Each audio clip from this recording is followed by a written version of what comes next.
obviously just Congress secretary भी होंगे, they can be any. Puneet, you see that she was asking, can I attend? Yeah.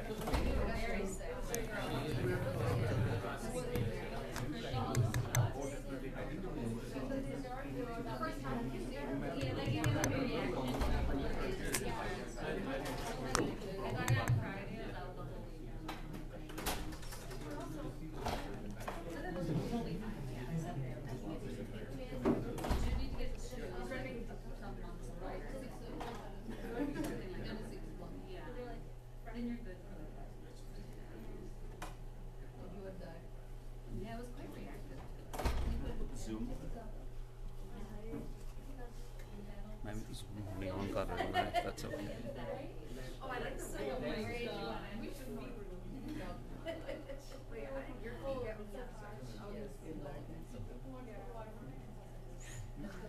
Recording in progress.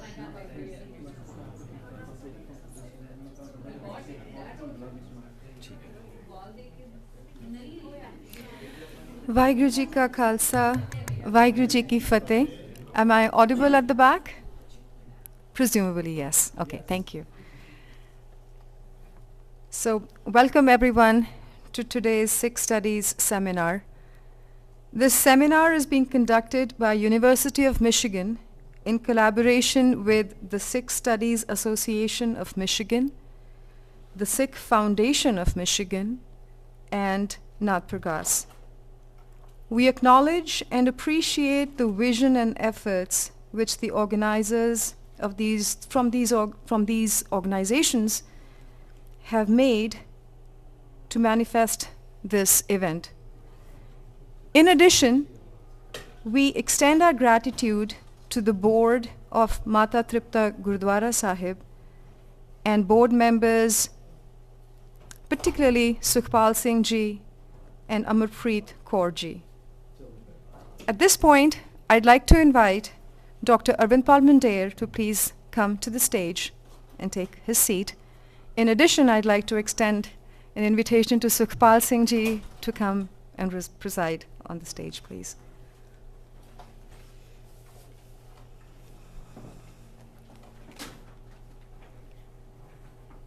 Thank you. The seminar, this event, is going to be divided into two parts. In the first part, Dr. Arvind Palmandair, Distinguished Professor, University of Michigan, Ann Arbor, who presides on the prestigious Sikh Chair, will present his views on Sikh studies and critical humanities, past engagements, future orientations. He will also be giving details on the Summer Institute on Sikh Studies.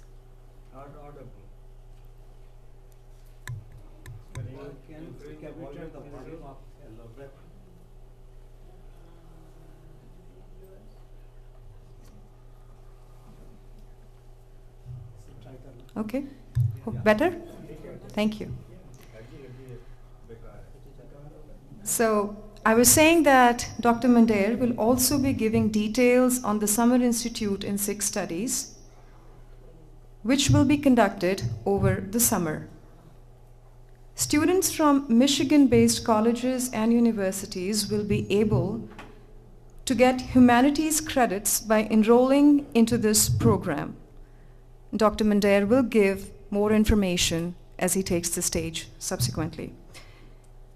In the second part of today's event, Shabdarth, the Journal of Religion and Philosophy, will be released. The journal is a publication of Nath Pragas organization. Nath Pragas is an organization, an NGO based in Sri Amritsar and Michigan, USA. It is a registered NGO of scholars, teachers, researchers, and students who are working in the field of academic research and are unitively contributing to the ongoing theorization of the idiom on Shabd philosophy. Amandeep Singh, Director Nath Pragas USA, will be telling us more about the Shabdarth Journal in his upcoming talk. The journal will be released by our Session 2's panelists. Printed copies of the first print of the journal, the January 2025 Volume 1, Issue 1, will be available for purchase today alongside a couple other Nath Pragas publications. With that, I'd like to presently invite Dr. Arvind Palmandir to take the dais and share his perspectives and plans.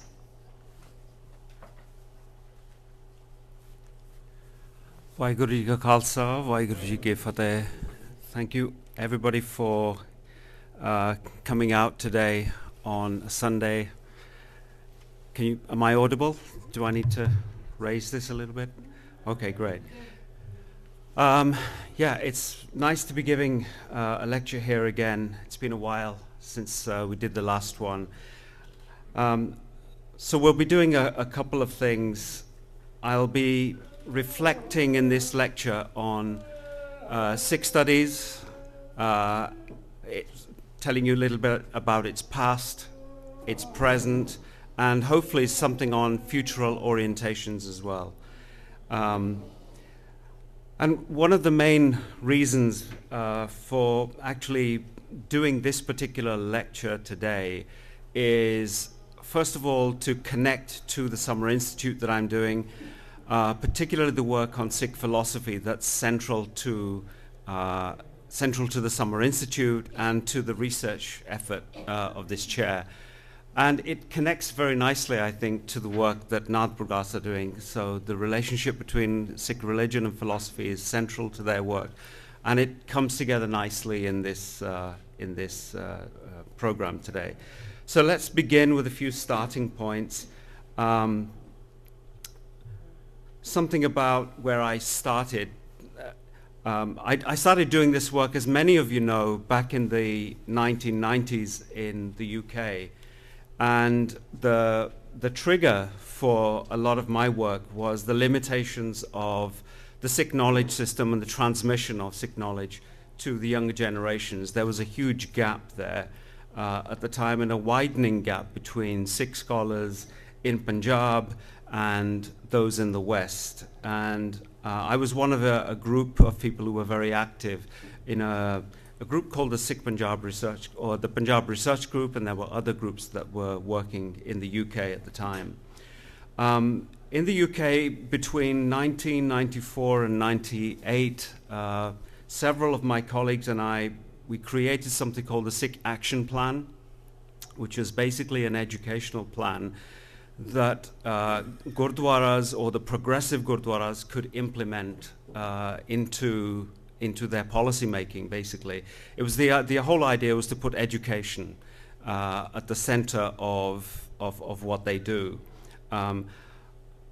In some senses, we failed in that endeavor, but we also succeeded as well, because many of the larger Gurdwaras took the key points from that. Gurdwaras such as Soho Road, Nishkam Sevak, Jatha, etc., and implemented some of the key points there. Now, Singh Sabha Gurdwara Southall is also doing exactly what we had kind of outlined there as well. So I'm glad that decades later, a lot of the ideas are coming to fruition. And we still have a copy of that Sikh Action Plan. I intend to publish it at some stage, just to let people know where it all came from. So there were successes and failures at that time. There were, really interesting partnerships between Gurdwaras and the university, which we created and worked on. And for me, in particular, was a partnership between my local university, Coventry University, and the local Coventry Gurdwaras. There were 9 altogether. As part of this, we raised large amounts of funding from Europe and which was implemented in the UK, and this was to try and start a certificate and a diploma at the BA level in Sikh and Punjab studies. So this was at Coventry University. We released this in 1998. The course ran for a couple of years, and then community politics came in, and it was finished after a couple of years, and we couldn't raise any more money. But anyway, my sort of endeavor was finished locally at that time, but I went on to other other pastures, basically. I went to the University of London and worked from there. But these were some of the people who were behind it, and these are all the either the secretaries or the presidents of the Coventry Gurdwaras at the time. And they were very forward-looking and very interesting group of people. And in the late 1990s, this was quite a forward-looking sort of endeavor. Anyway, on to what I'm going to do today, and I'm going to present sort of convergent reflections on modern Sikh studies. And I'm interested in the erasure of thought in modern Sikh studies. What does that mean? Basically, the idea that although modern Sikh studies came together and developed as a field in the West, at the same time, we see a marginalization of Sikh thought, Gurmat Vichar, Sikh Chintan, etc. And I'm going to try and present to you some of the reasons why that happened. So that's going to be the link that connects all of the slides in this lecture. How do we bring Sikh thought back to the center of Sikh studies? And that's been my whole reason for being in the last 20 years or so. The other thing is that we're celebrating 20 years of continuous publication of the premier journal in Sikh studies, which is Sikh Formations, Religion, Culture and Theory. So 20 years is a long time for a journal to be continuously publishing, and it's getting better and wider in its scope. The other thing we're doing is, as Benji mentioned, is launching the Summer Institute in Sikh Studies, focusing mostly on Sikh philosophy. So I'll come back to the Summer Institute at the end. We'll talk a little bit more about that. But I want to begin with talking a little bit about the erasure of Sikh thought. And let me see if I can just move this a little bit here. So this slide, probably, I don't know how much you can see, very little, I guess, but all I'm trying to get across here is to give you an idea of the sources of modern Sikh thought. What we understand as modern Sikh thought comes from two sources. One is indigenous or local, and the other is the encounter with the West. And Sikh philosophy developed out of that encounter with the West. So there are a number of key phases. The first 200 years or so, which is primarily the evolution of the Sikh community up to about the 1800s, and then in this very important middle period, which begins after the annexation of Punjab and colonial rule, and this would probably make it a little bit bigger actually, when Anglo-vernacular schools were introduced, Sikhism, as with all other cultures in India, went through what we call a regime of translation. In other words, everything was being translated through a secular idiom, a secular Western idiom. And that was also the occasion for the birth of the Singh Sabha movement in the 1870s. And that movement came to fruition in the 1920s. So there's this really interesting 50-year period of work done by the Singh Sabha movement, which laid the basis for what we understand as modern Sikh religion, but also Sikh philosophy as well, modern Sikh philosophy. So I'm going to be pulling out a couple of sources from there to share with you about that. And then just to finish this off, so out of modern Sikhism emerges the kind of political infrastructure that we know today, and modern Sikh identity, and also modern Punjabi identity as well. And the two things sometimes overlap, sometimes they don't overlap. And I want us to kind of think about the reasons for why that happens. This next slide, and again, I wish you had brought binoculars or something to see this, but I'll try and zoom in a little bit more. I'm going to go into detail and really what I'm trying to get across in this particular slide is that between pre-modern Sikh pedagogy, Sikh knowledge systems, and modern Sikh pedagogy, there is a vast a gulf, even though the two are intrinsically connected. And I'm trying to show that the way that modern Sikh pedagogy developed in the diaspora and also in Punjab are related in the following way. Let me just try and get this set here. So whether it's the Sikh knowledge system in Punjab or whether it's in the diaspora, we see these similar structures developing and these similar lines of delineation. So in Punjab, as I've just indicated, we have the Singh Sabha movement, which created literature, thought, and on the political side, the birth of the SGPC, the Akali Dal movement. Now, in relation to that, we also have a very strong Marxist movement, which had its own sort of literature, which overlapped with Sikh literature in a very strong way, but then eventually over the next few decades developed its own ethos, basically, and developed what we understand as Punjabiyat today. So between the idea of Punjabiyat and modern Sikhi or modern Sikhism, there is this kind of interesting overlap, but also a tension that's always been in place there.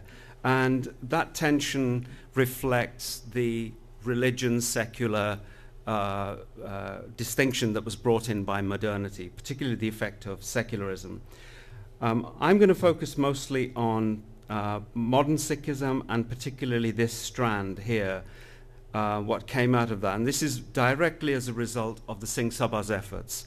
The two strands that the Singh Sabha developed, one was the idea that Gurmat is religion, and the other that Gurmat is a philosophy. And there's two distinct literatures that correspond to each of these, although a lot of them come out of the scriptural commentaries, the tikas that were developed by the Singh Sabha scholars. So in this one particular strand, Gurmat as religion, the commentaries eventually give way to what we understand as the modern Sikh code of conduct, the Sikh Rahat Maryada. And I'm not going to focus on that at all today. My interest is mostly in this universal strand. This is where the scholars of the early 20th century were trying to reach out to a non-Sikh audience and a Sikh audience, and developing the universal aspects of Sikh teaching. And this is the strand that eventually became formalized as Sikh philosophy. And this is the strand that I'm also trying to kind of recover and bring back into the university system here in the West. So there are a large number of works that are really important. I'm going to pick on two and talk a little bit about them. One is Gurmat Nirnay, which was written by Bhai Jodh Singh, and the other two books actually by Dr. Sher Singh, Gyani Sher Singh. It's called Sikh Philosophy and Gurmat Darshan. Now, let me just move to the opposite side, which was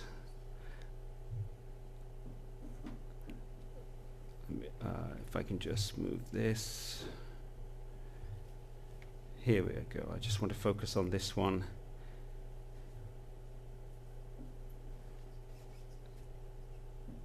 So this was the diaspora side. This is where we are, where we're situated. So I talked a little bit about Punjab. Again, we have the same sort of setup. The communities out in the diaspora have developed Gurdwara systems, Gurmat camps, Punjabi language schools, Gurmat Sangeet, Gurmat Vichar. All of this is flourishing nicely. We also have the work of the Punjabi school, Punjabi Marxists, etc. So a kind of secular literature that has kind of been side by side with what we would call religious literature. So these, in a sense, reflect what's happening in Punjab, what's been happening in Punjab for the last 80 years or so. And this is where we are located here. So the difference between the Punjab and the diaspora is the creation of these chairs of Sikh studies. across North America, but now expanding into other parts of the world. And most of you probably don't know there is now going to be a chair of Sikh studies in Singapore, the National University of Singapore. They've collected around 800,000 pounds already. They're aiming for $1 million to get the chair inaugurated in 2026. So that was not on the cards about a couple of years ago. So very interesting developments. And the chairs are also expanding now both in Canada and in the US, particularly on the West Coast. So really this is where we are, and what I'm trying to get across in the lecture, just to remind you again, is that within modern diasporic there is an implicit thought system which has kind of remained below the radar. We have these really interesting developments developing Sikh chairs in North America, but within them there is no Sikh thought or Sikh philosophy, right, until relatively recently. And I'm going to try and answer the question why that is, why that has happened, and how can we make a difference to that. And I think that's why we're doing something very different at the University of Michigan from many other places. Let me just move on from here. Let me talk a little bit about modern Sikh thought. And with that, I'm going to cover Singh Sabha period and look at two works by Bhaijot Singh and Dr. Sher Singh. So modern Sikh thought really begins, I think, in the 1870s and this period in 1910. In that 50-year period, this is the time when Hindu nationalism is becoming a major political force in India. And all of the other communities, the Muslim community, and particularly the Sikhs, have to respond to this, the awakening giant, as it were, this sleeping giant that is now awake. And this is characterized, this period, 50-year period, by early battles with organizations such as the Arya Samaj, battles with Sanatanist writers, and of course writing back against the Orientalists. It's a time of really intense production of newspapers, tract articles, things like the Gurmukhi Akhbar, Khalsa Akhbar came into being at that time. And we have the first, arguably the first modern commentary on the Guru Granth Sahib being written, called the Faridkot Tika, which was written by Gyani Badan Singh, which was also controversial because it was written from a Sanatanist perspective.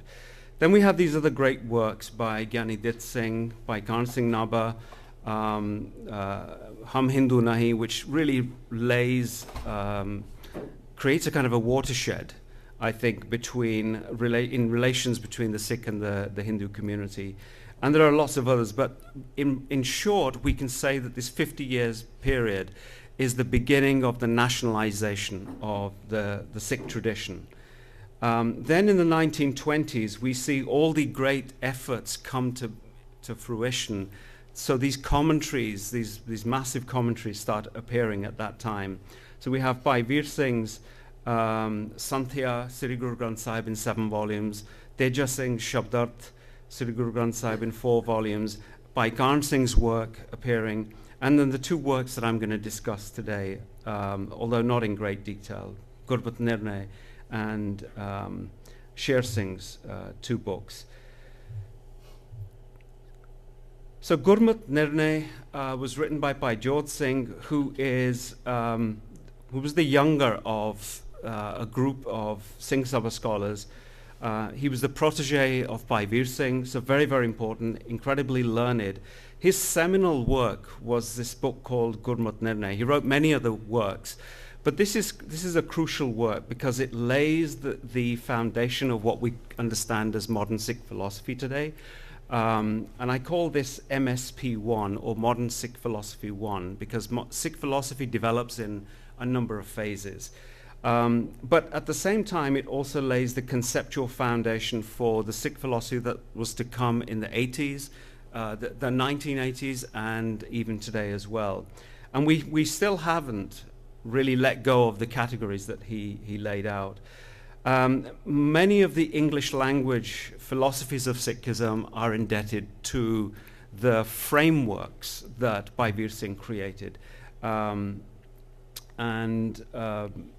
Anyway, I will not go into this in great detail, but he creates a framework around the concept of God, the concept of Guru, and particularly the concept of the Khalsa, and brings them all together in a kind of doctrinal statement that I think has served Sikhs quite well. So this is just a very quick overview of how we might see the development of Gurmat into Sikh philosophy or Sikh religion. So Gurmat, as it existed prior to the modern period, undergoes a period of secularization through these Western schools and in the hands of Singh Sabha elites. And we have two different trajectories.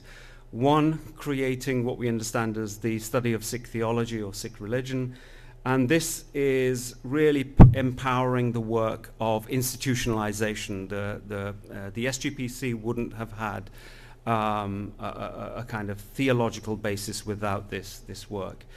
Then the other side is Gurmata's philosophy, and this is reacting to the field of world philosophies. So Indian writers, African writers, Chinese philosophers are all creating what we understand as nationalist philosophies based on the idea that we are a nation, and this is the essence of our thought. And Sikh philosophers were no different at the time. So the philosophy of Sikhism work comes in pretty strongly at this time.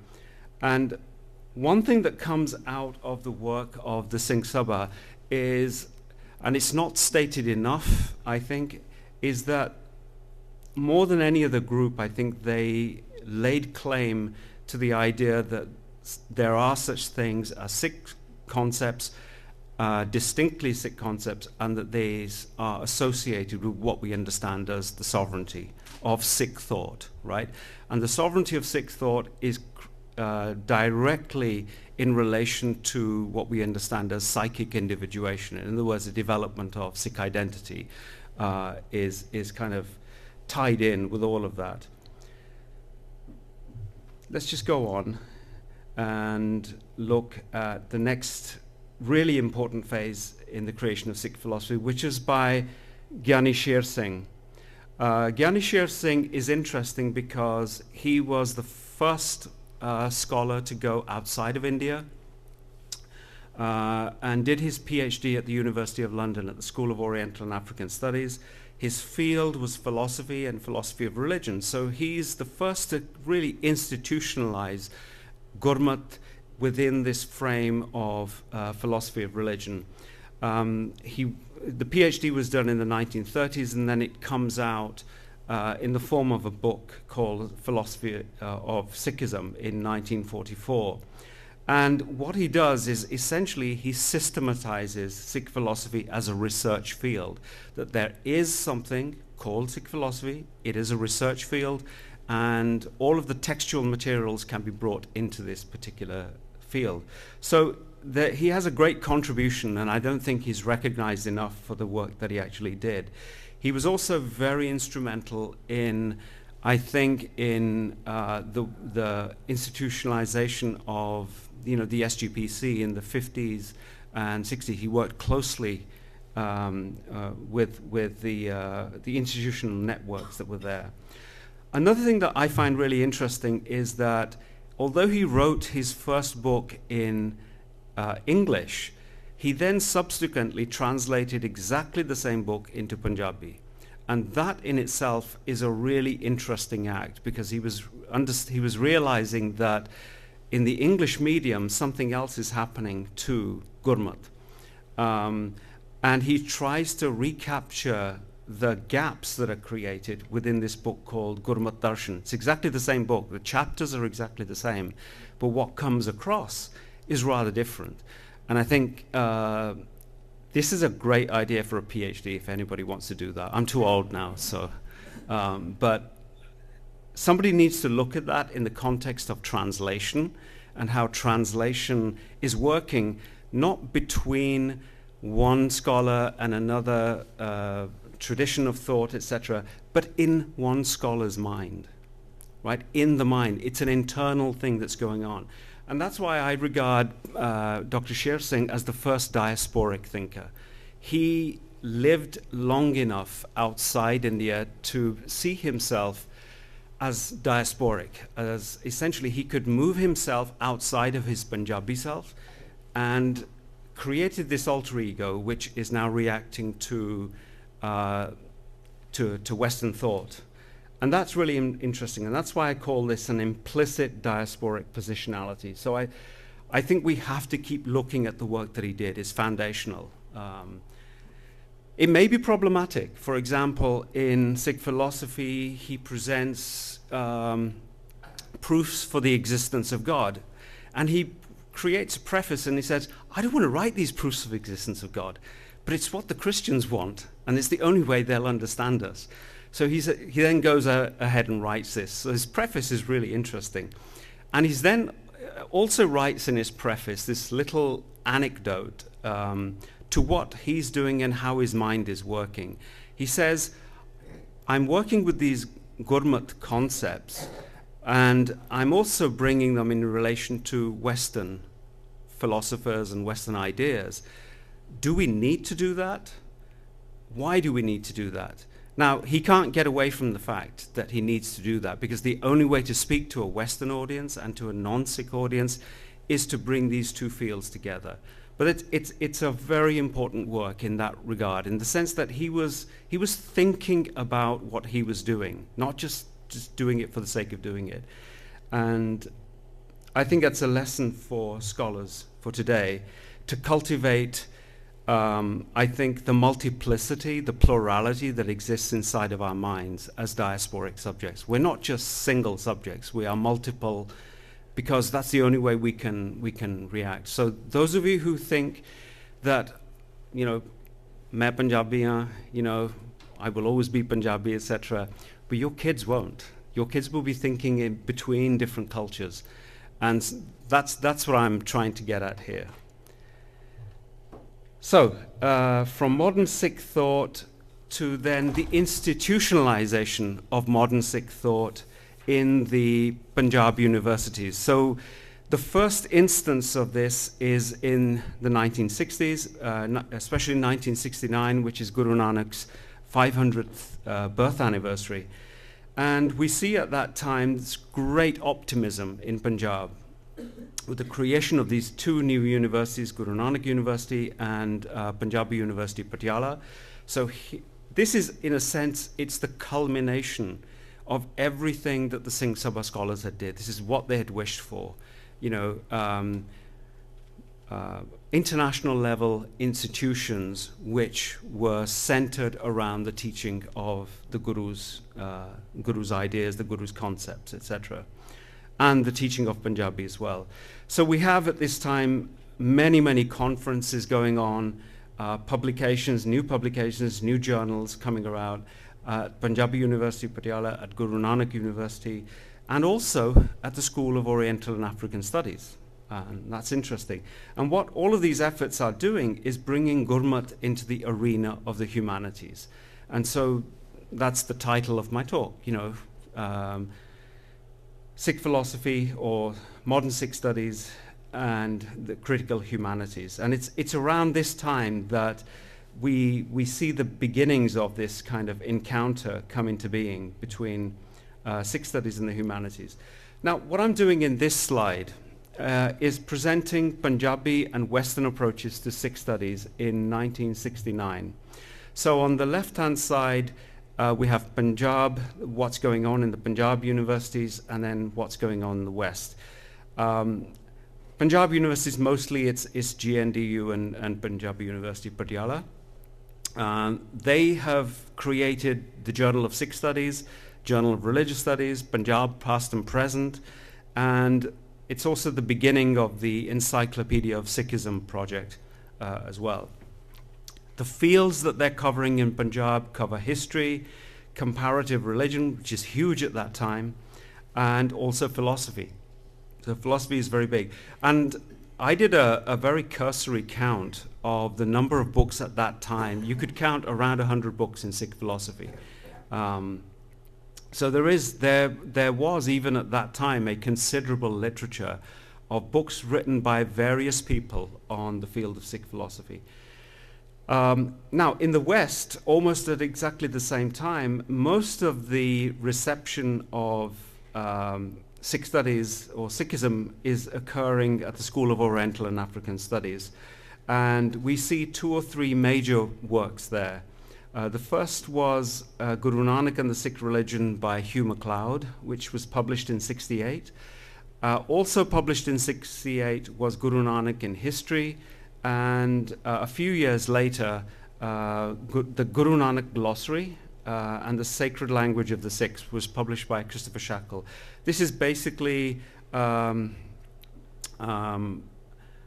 what you might call, it's a teaching aid for the grammar of the Guru Granth Sahib, essentially, that Shackle produced. But most of the work is in history, it's in history of religion, it's in linguistics, and it's in social anthropology, but there is absolutely no philosophy at all. And one of the questions I've been asking for a long time is, since philosophy was so big everywhere else in the West, and it's big in India as well, why did Sikh studies scholars, early Sikh scholars, never even broach the idea of Sikh philosophy, even though there were major writers writing this kind of work? Between the 70s and 2015, this is just at a glance, some of the main authors that are contributing to Sikh philosophy. Some of the names you'll recognize: Gurbachan Singh Talib, Surinder Singh Kohli, Kapoor Singh, Daljit Singh, and then you have works by Avtar Singh on the ethics of the Sikhs. Jasbir Singh Ahluwalia wrote several books, and in Punjabi, Sikh Falsafa, Di Bhumika, and Sikh Chintan. Very good books. Recommend them to you wholeheartedly. And this book that came out just before the 1984 episode was The Sovereignty of the Sikh Doctrine. He was already seeing what was happening, the constraints that were being put on Sikh thought, and brought out this book, which is actually a really interesting book. Problematic, but really interesting. And then a whole bunch of other authors as well. And this is an old list. I could easily update this quite in light of new stuff that's been published. So let's talk about Sikh studies in the diaspora now, and this is getting to the heart of the lecture.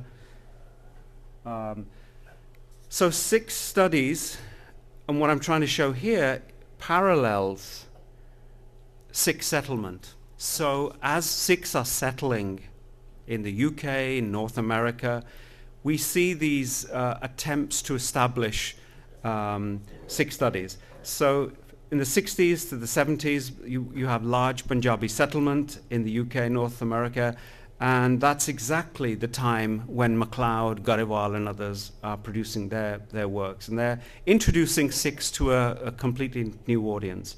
In the 80s, we have larger scale Sikh immigration to the US and to the UK as well, but also the crisis that's happening in Punjab, the political crisis.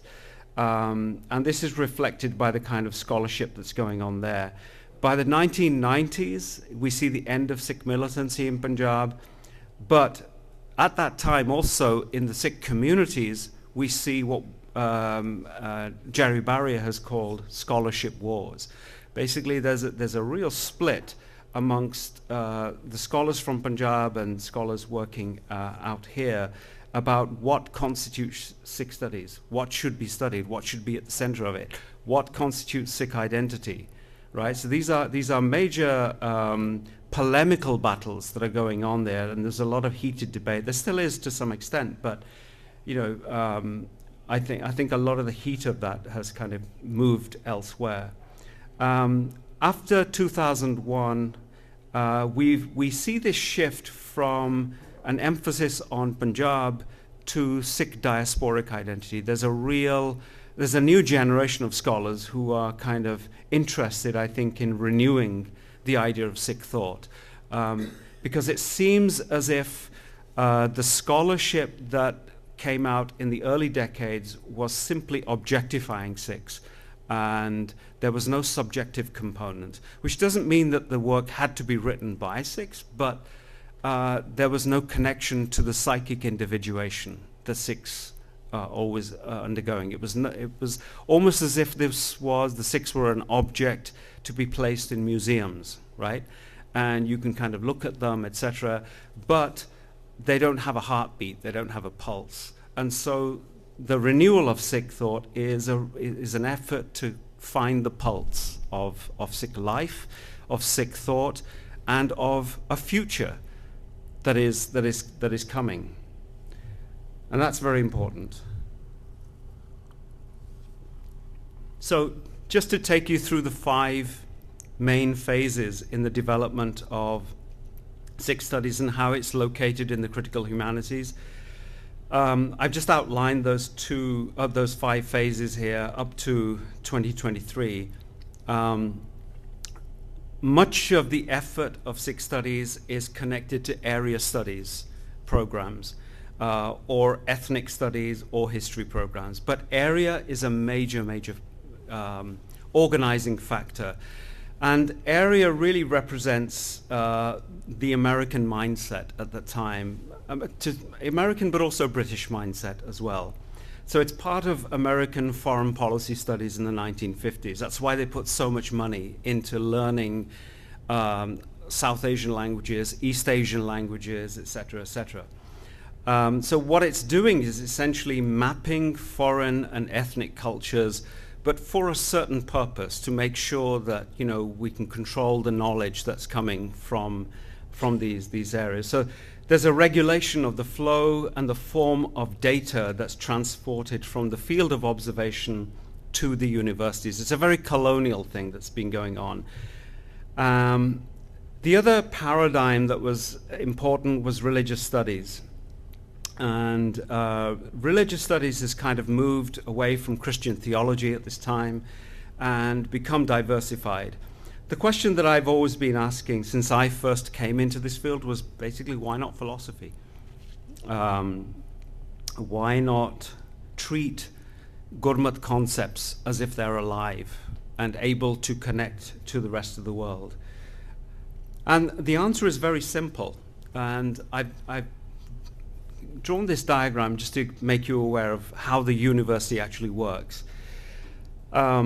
So if you have here the university, modern knowledge in its encounters with foreign cultures divides knowledge into 2 areas, the humanitas and anthropos.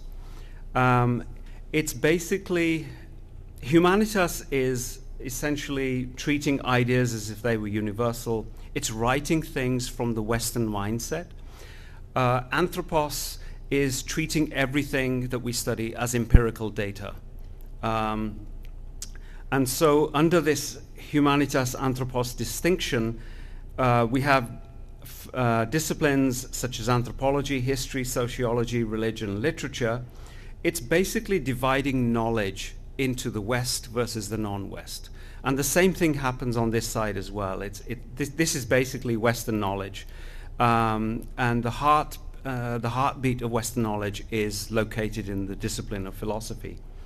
And you can see that within this infrastructure, non-Western thought, you have South Asian studies, and then a very small component of that is Sikh studies, so it doesn't get much of a look in. You can see how it's hierarchized, etc., etc.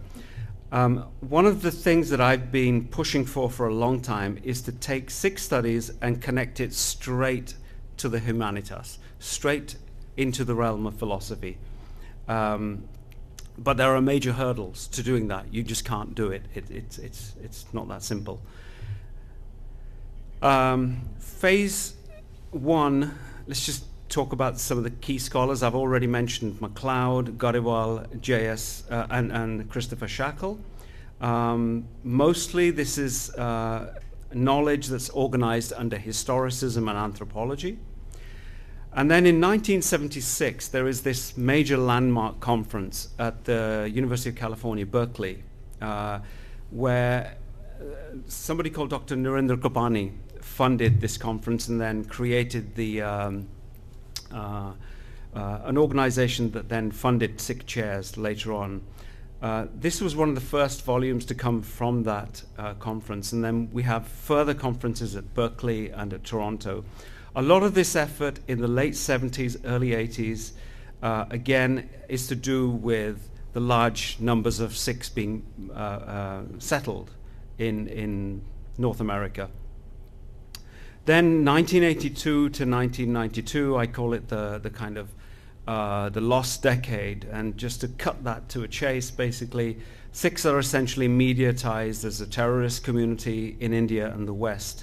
And so, in a sense, the Sikh chairs were a kind of a reaction to that. And this is a nostalgic picture that some of you will recognize, particularly those who were involved in the creation of the Sikh chair at Michigan. This was the first meeting between donors, the Sikh community, and officials at the University of Michigan. This is where these things kind of start, in kind of backroom meetings that eventually grow into a full-fledged program. This was actually in 1984. Yes, this was part of the decision to create some of the first university chairs and programs in Sikh studies. So before 1999, we have this kind of effort ongoing. A program was started at the University of Toronto, Columbia University, a certain amount of money was raised. University of British Columbia, there's a lot of community funding, which is then matched by Canadian government funding. And University of Michigan started its program in 1984. In 1994, there's a program at the University of Milwaukee, which unfortunately closed, but a full endowment was given to that. And I've already mentioned the work that we were doing at Coventry University, which faded away in 1999. So the Columbia effort effectively finished in 1998, 99. The British Columbia, the chair is there, but it's kind of on hold.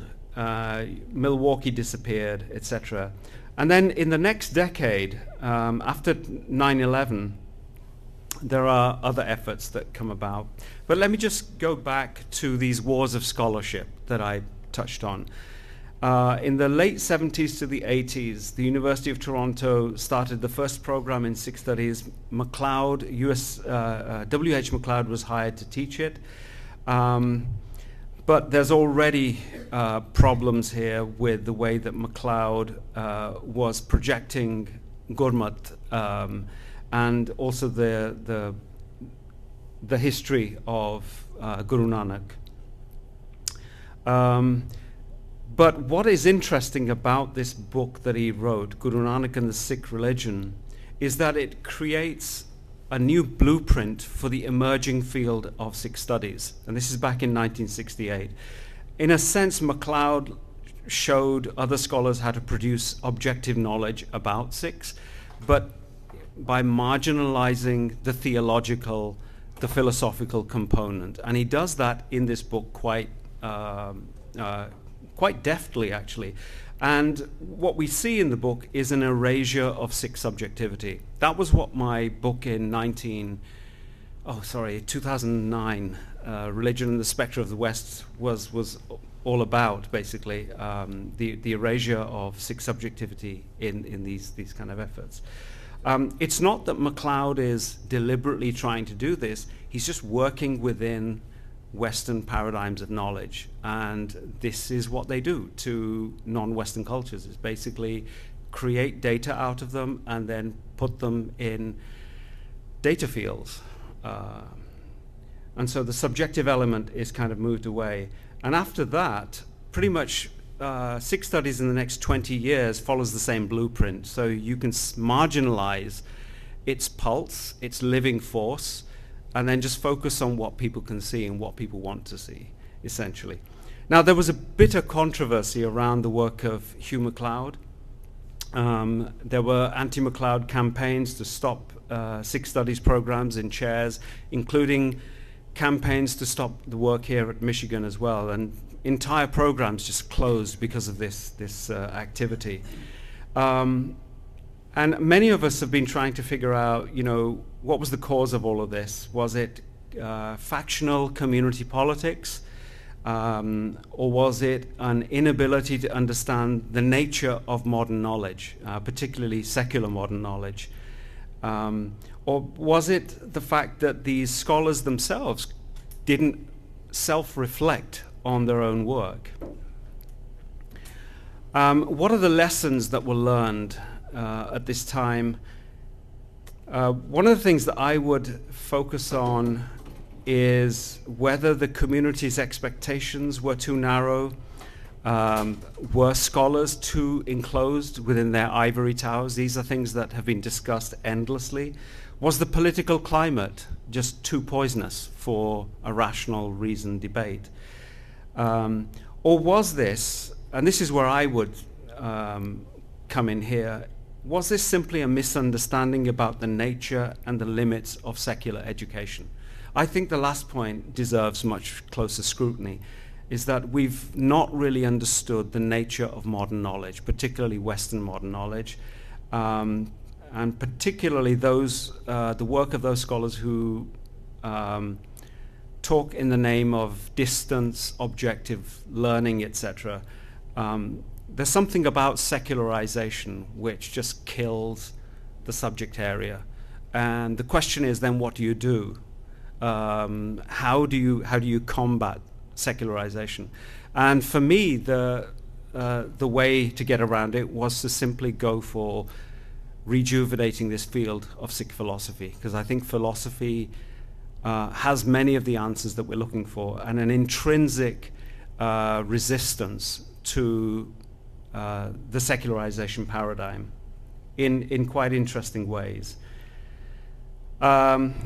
By the late 1990s, there was renewed optimism, new intellectual paradigms coming into Sikh studies, so feminism, women and gender studies, diaspora studies was becoming big. And at that time, the MacLeod model, so-called, was being challenged, not just through community pushback, but also through intellectual argument.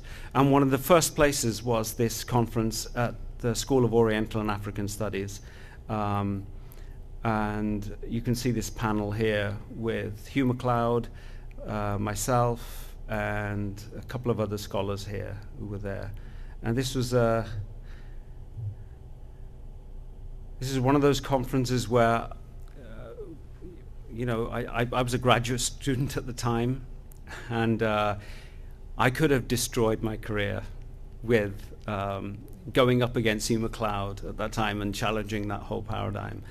But anyway, still alive.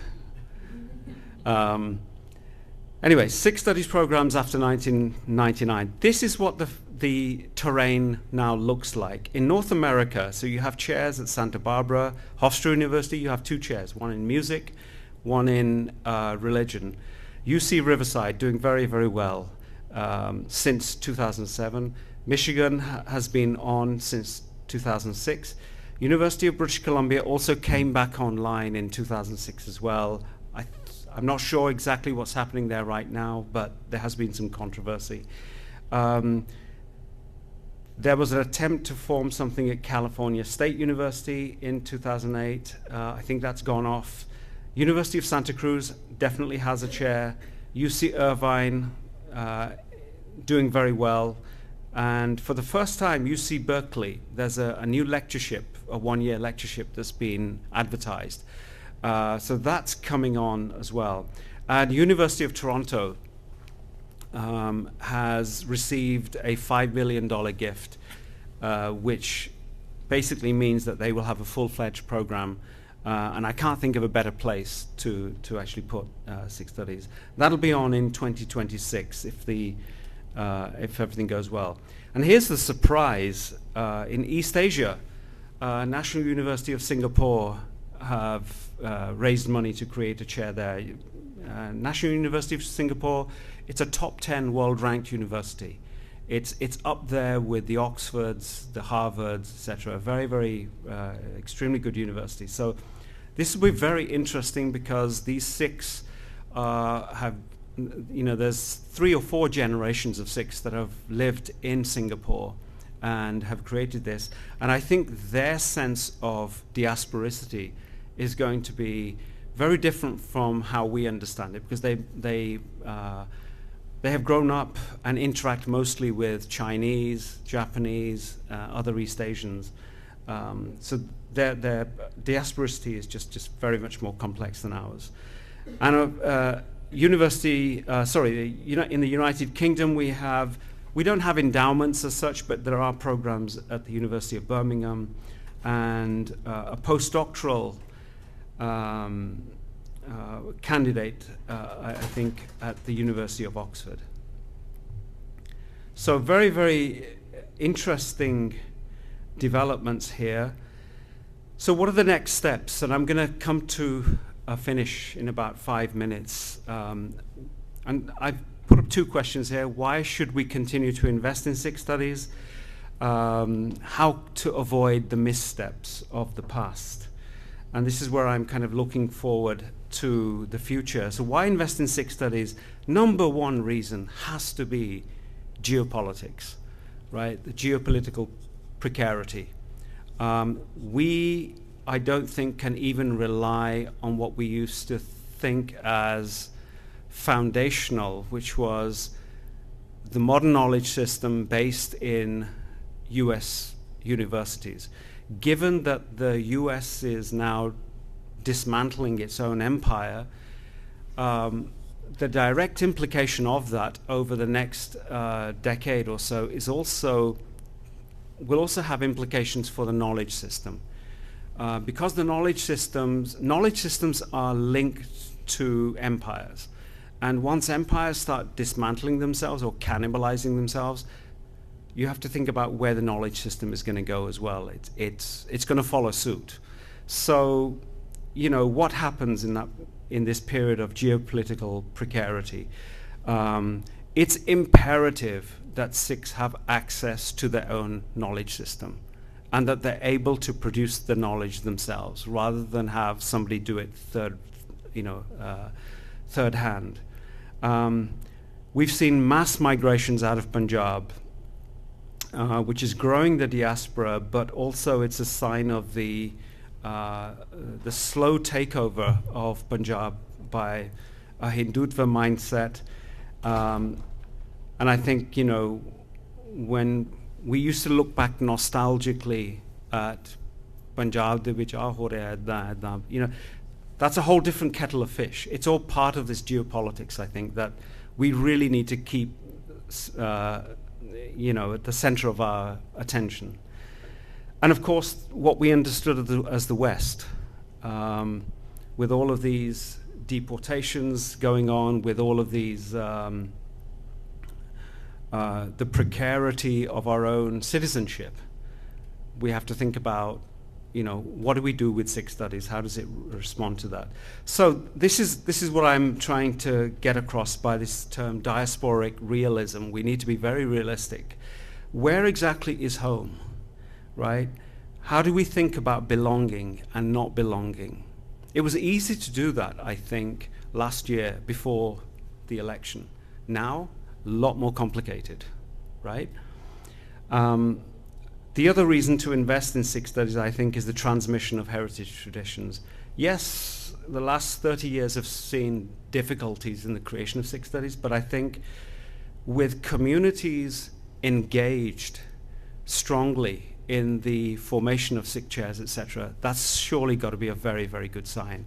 And I'm not just talking about communities per se, I'm talking about educated communities, like people who really know how the system works, and we need to get that knowledge out there to communities as much as possible. I myself come from, the grassroots, basically.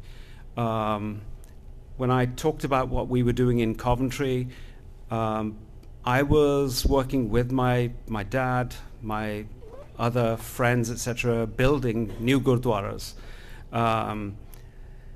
And as we were building new gurdwaras, we were creating institutions for education, etc., etc. So I come from that, and I understand what it means there. And part of my development as a scholar is tied up to that grassroots work. It's never kind of been separate from that. Other important reasons. Today's generations of youth are interested in self-exploration. They're also interested in experimentation and a kind of self-actualization that we took for granted when we were growing up, right? So it's a much more complex terrain for them. Questions of sovereignty, absolutely important. But at the same time, there has to be optimism as well. And of course, something that I haven't touched on too much, but I'm doing an entire project on this, is psychic well-being, is how to maintain a healthy state of mind, mental health basically, in light of this, and what can Sikh studies programs do to help that effort. Learning from past missteps. We need to recognize epistemic injustice. We need positive relationships to build two-way relationship to the critical humanities, not the one-way top-down thinking that we've had previously. We have to think about what kind of knowledge is being transmitted in Sikh studies programs. What factors impede progress and potential for wider connectivity? Do we remain imprisoned within ethnic boundaries, within religion, within history? Do we remain trapped in an 18th century, an imagined 18th century worldview? Do we remain cut off from the wider contemporary world? How can we reach out much more widely, much more broadly? And I think we need to let go of fostering a kind of a ghetto mentality and also a victim mentality as well. I've already mentioned some of the missteps in early modern Sikh studies. The key for me is the implementation of Sikh thought, Sikh Chintan, Gurmat Vichar, into the heart of Sikh studies. And I think this emerging subfield of Sikh philosophy is going to be a part of that. Whether it's done here at the University of Michigan or whether other people take this up elsewhere, it's a whole different thing. So why Sikh philosophy? And this is last couple of slides. What broad impacts can it have, and how can it intervene in these areas? First intervention is decolonization. People think that decolonization means separating ourselves from what is Western. I'm sorry, that's not what decolonization is. It's learning how to accept that we cannot separate from that. That became impossible. What makes the Singh Sabha effort so unique and so timely still is that they embraced the European thought and brought it into encounter with Gurmat, basically. And there's no way of just completely separating that. People have tried and failed to do that. And I could talk forever on that. But the way that I think about Sikh studies and Sikh philosophies is to bring these two fields into intimate engagement. And at the heart of it is what I call individuation. Individuation is, I think, a better word for identity. If I use the word identity, it simply means a static image and remaining static. Our identity never remains static. It is a process of individuating. We change as the world changes. We are affected by the world. Our psyche is affected. But something remains constant. What is that constancy? I would point to Gurmat always as the thing that holds everything together. And that's where Sikh philosophy is situated as an effort. It is Sikh, which means it's related to the Punjabi, to the Indic component, and then there is this philosophy component, which is definitely Western. But by bringing the two together, you create a really interesting machine, a machine that allows you to access the modern humanities and whatever the modern humanities will become in the future as well. That's why, when you look at Jewish studies, Chinese studies, etc., at the heart of what they do is Jewish philosophy. They never let go of that. Their identity is connected to their ability to keep thinking and to keep changing with circumstances.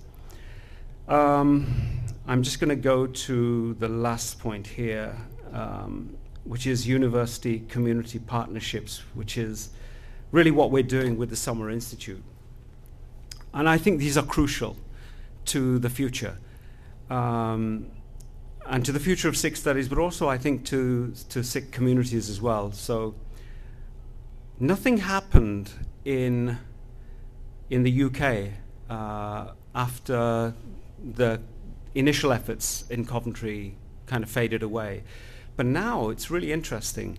Singh Sabha Gurdwara Southall raised something like 400,000, I think, pounds for a postdoctoral fellowship at the University of Oxford. And the idea is it's a pilot program that they hope will grow into something much bigger, possibly a full-fledged kind of thing. But the fact that it's Singh Sabha Southall, which is the UK's premier Gurdwara, actually investing in that effort is unique. It's a game changer. I'm not saying that's the only way. I think private donors are hugely important, particularly in America. But it's also, I think, an indication of how Gurdwara leadership is thinking about changing circumstances and the need to be involved in the fostering of this knowledge. So for our part at the University of Michigan, this has been a long effort. We're starting a summer institute in 2025, which is this year, in fact, and it's essentially a Gurmat masterclass for training students and professionals in a way that what I'm trying to do is to apply Sikh concepts to the wider world, teach people how to do that. So it begins with a 5-week online course, followed by a 1-week residential in-person seminar. Although I'll be covering a number of areas like history, language, etc., the primary emphasis is going to be on Gurmat and philosophy. And the idea is to, if students only take the one course in their lives, they'll come away with a learning of how to use Gurmat concepts and to apply them wherever they go, whether they become engineers, doctors, or whichever field they go in. So, I'm trying to get them to apply it to all of these fields. This is a poster of what we're doing, and I have physical posters as well, and I am running out of energy, so I will stop there. Thank you very much.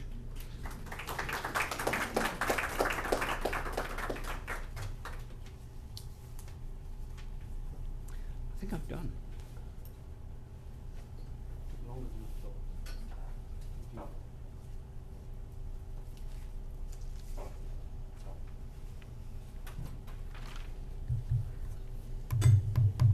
That was quite an extensive turf that Dr. Mandair covered on the matter of Sikh philosophy, its precursors, the challenges and the opportunities. His talk ostensibly called for focus and strengthening of the efforts on Gurmat as philosophy, the conceptualization of that, for addressing the perceived dearth of Sikh philosophical thought in North American universities. He recognized the huge lacuna that exists there. There's dearth of books on Sikh philosophy in general. We have some great books or starting points perhaps. He mentioned Jodh Singh's work and Sher Singh and Gyani Sher Singh's works, from which those of us who are interested in the domain of Sikh studies can take cues from and contribute towards conceptualization. Now, the one thing that particularly I really liked how the characterization was done, that there's a need to retrieve the Sikh studies from the domain of anthropos, which are really casting it as the studies of a particular to anthropos, from anthropos to humanitas, if that was the term you used, which basically makes the domain of Sikh studies more encompassing and more universal. So I think the efforts that he's planning to take alongside the others who are taking that, gravitating Sikh studies from anthropos to humanitas, from the particular to the universal, that shall call for big efforts, and there's obviously a huge opportunity for Sikh knowledge system construction where it is inherently pluralistic in nature. So how this pluralistic Sikh knowledge construction system will look like, the times will tell, but we have people like Dr. Mandair at the helm of it, so we're certainly encouraged in the direction that this is going. It'll be interesting to see how, once the concepts of Sikh philosophy start being etched in a more wider way, how it will maybe perhaps interchange with Shabd philosophy and Naam primacy. I think we're taking some important steps with the envision that Dr. Mandair and his likes are bringing out, but as we go forward, how would Sikh philosophy interchange and communicate with Shabd philosophy and Naam primacy? Time will tell, but we will keenly await that time and contribute. With that, we will take about 10 minutes of a break, and this is the conclusion of session 1. We will resume with session 2 at about 3:25. Please stay with us. We have some snacks for everyone. Thank you.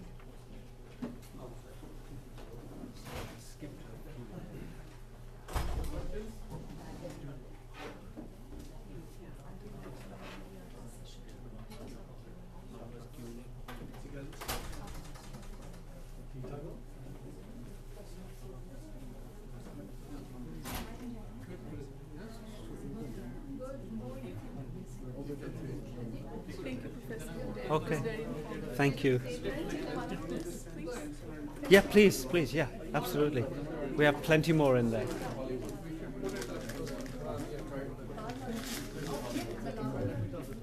Really, really great. Thank you so much. Thank you. Very good. Thanks so much. So you don't mind? I have taken some photographs. I can share. Right? Yeah, you can share. Thank you. Yeah, by all means.